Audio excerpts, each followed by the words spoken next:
आपको धर्म की एक ऐसी पाठशाला के बारे में बताना चाहते हैं जो बाबरनामा को अपने कोर्स बुक में शामिल करना चाहती है। दरअसल दिल्ली यूनिवर्सिटी के सिलेबस में मनुस्मृति और बाबरनामा को शामिल करने को लेकर बहस छिड़ गई है।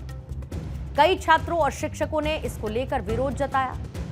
इससे पहले डीयू के ही कुछ विभागों ने ग्रेजुएट कोर्स में इन किताबों को शामिल करने का प्रस्ताव रखा था। डीयू के हिस्ट्री और फिलॉसफी डिपार्टमेंट ने मनुस्मृति और बाबरनामा को ग्रेजुएट कोर्स में शामिल करने का प्रस्ताव रखा था और उनका तर्क यह था कि मनुस्मृति को इंडियन फिलॉसफी और सोशल सिस्टम के अध्ययन के लिए पढ़ाया जाना चाहिए, जबकि बाबरनामा को मेडिवल हिस्ट्री और मुगल शासन की समझ के लिए प्रस्तावित किया गया था। दिल्ली यूनिवर्सिटी में मनुस्मृति और बाबरनामा को लेकर इस वक्त हंगामा मचा हुआ है। दरअसल ये पूरा बवाल सिलेबस में बदलाव को लेकर है और इसके बाद अब डीयू के कई कैंपस में विरोध देखने को मिल रहा है। आपको बता दें, दिल्ली यूनिवर्सिटी के इतिहास और दर्शनशास्त्र विभाग ने अपने हिस्ट्री ऑनर्स के पाठ्यक्रम में बदलाव के तहत मनुस्मृति और बाबरनामा को शामिल करने का सुझाव दिया था।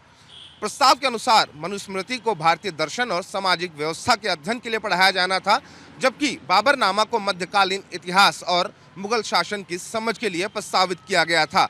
जैसे ही ये प्रस्ताव बाहर आया तो यूनिवर्सिटी के कई छात्र संगठनों ने और शिक्षक समुदाय के एक बड़े वर्ग ने इसका विरोध किया है और दिल्ली के कई कैंपस में इसको लेकर विरोध प्रदर्शन भी हुए। हालांकि दिल्ली यूनिवर्सिटी प्रशासन की तरफ से भी एक बयान सामने आया है और उसमें ये कहा गया है कि अभी तक सिलेबस में इस तरह का कोई भी पाठ्यक्रम शामिल नहीं किया गया है।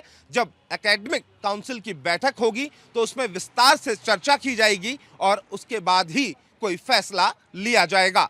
वीडियो जर्नलिस्ट भरत शर्मा के साथ महेंद्र यादव, भारत 24, दिल्ली। मनुस्मृति, जिसे मनु संहिता भी कहा जाता है, एक प्राचीन हिंदू ग्रंथ है जो कि सामाजिक व्यवस्था, कर्तव्यों और कानूनों को परिभाषित करता है। इसकी सबसे बड़ी आलोचना इसकी वर्ण व्यवस्था और महिलाओं को लेकर इसके पर्सपेक्टिव के लिए होती है। डॉक्टर भीमराव अंबेडकर ने साल 1927 में इसे जातिवाद और उत्पीड़न का प्रतीक बताया। विरोध करने वाले छात्रों का कहना है कि यह ग्रंथ आधुनिक भारत की इंक्लूसिव सोसाइटी के खिलाफ है। दूसरी ओर इसके समर्थकों का यह तर्क है कि मनुस्मृति को उसके ऐतिहासिक संदर्भ में पढ़ाया जाना चाहिए, ना कि इसे आधुनिक नैतिकता की कसौटी पर तौला जाना चाहिए। दूसरी तरफ बाबरनामा, मुगल शासक बाबर की आत्मकथा, मध्यकालीन भारत के इतिहास का एक महत्वपूर्ण दस्तावेज माना जाता है। इसमें बाबर के जीवन के बारे में जानकारी दी गई, जहां यह भी बताया गया कि कैसे उसने हिंदू मंदिरों को तोड़ा था। यहां पर उनके समर्थकों का कहना है कि बाबरनामा को केवल एक शासक की डायरी के रूप में देखा जाना चाहिए, ना कि किसी धार्मिक या फिर सांप्रदायिक नजरिए से। लेकिन विरोधियों का कहना है कि ऐसे समय में जब अयोध्या विवाद और बाबरी मस्जिद का मुद्दा अभी भी लोगों के जहन में ताजा है, बाबरनामा को पढ़ाना सांप्रदायिक तनाव को भड़का सकता है। शिक्षकों का एक वर्ग भी इस मुद्दे पर बटा हुआ दिखता है। दिल्ली विश्वविद्यालय शिक्षक संघ ने एक बयान जारी कर यह कहा है कि पाठ्यक्रम में बदलाव से पहले सभी पक्षों के बीच चर्चा होनी जरूरी है और जल्दबाजी में लिए गए फैसले विश्वविद्यालय की साख को, उसके इमेज को नुकसान पहुंचा सकते हैं। वहीं इन सब के बीच दिल्ली विश्वविद्यालय के कुलपति प्रोफेसर योगेश सिंह ने कहा है कि दिल्ली विश्वविद्यालय में मनुस्मृति या बाबरनामा जैसा कोई भी कोर्स या अध्ययन सामग्री प्रस्तुत करने की हमारी कोई मंशा नहीं है।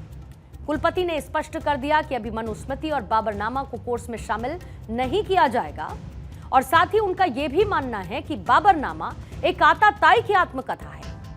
उन्होंने कहा कि उसे पढ़ाने की ना तो कोई जरूरत है और आज के समय में ना ही उसकी कोई प्रासंगिकता है और नई शिक्षा नीति के तहत डीयू के कोर्स में ऐसे सिलेबस को डिजाइन किया गया है जिसमें 2047 तक विकसित भारत के रोड मैप पर बात की जाएगी। अब इस पूरी खबर को लेकर हमारा भी यही मानना है कि इस देश में बाबर जैसे आक्रमणकारियों के लिए कोई जगह नहीं होनी चाहिए, ना ही हमारी सड़कों पर, ना ही हमारे शहरों के साइन बोर्ड पर और ना ही हमारे देश की किताबों में। और ऐसे में आप ये बात बहुत ध्यान में रखिए कि इतिहास में मिली हुई चोट और अपमान को आप एक पल के लिए फॉरगिव तो कर सकते हैं, लेकिन इसे कभी भी फॉरगेट मत करिएगा, इसे कभी भी भूलिएगा मत।